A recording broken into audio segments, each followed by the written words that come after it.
Natalie Chuck with Scripps News Denver. And Natalie, what are you seeing on the ground outside the suspect's home?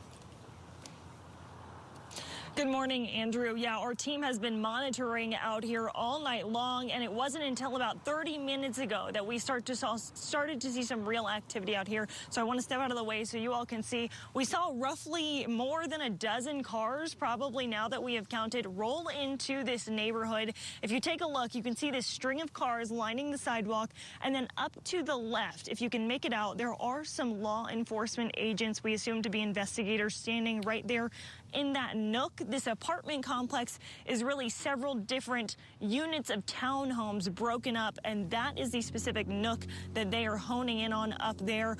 We do believe that they are intending, if they haven't already started, executing a search warrant up there. We saw a lot of different law enforcement officers get out of their cars, some armored vehicles, show up to the front door of what we believe is that apartment complex, or that apartment unit, excuse me, that belongs to that driver in the Cybertruck explosion yesterday in Las Vegas. And now, you know, a lot of waiting. We are hoping to hear from law enforcement agents about what exactly is going on up there. But again, those details are still sparse all night long out here. This area was roped off. We were able to get a little bit closer earlier this morning before we were eventually moved down the street.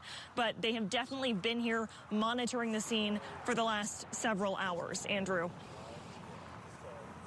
Know anything about how this truck got to Las Vegas? Was it rented where you are and driven, or rented closer to where it ultimately exploded in front of that Trump hotel?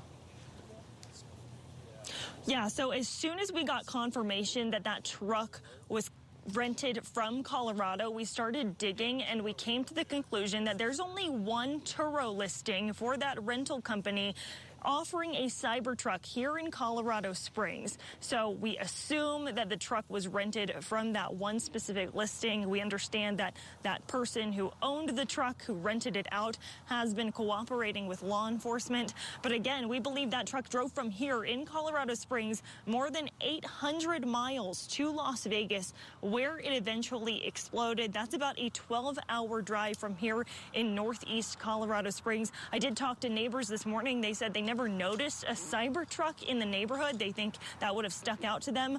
But again, that is what we have confirmed with officials, is that that truck came from here in Colorado Springs.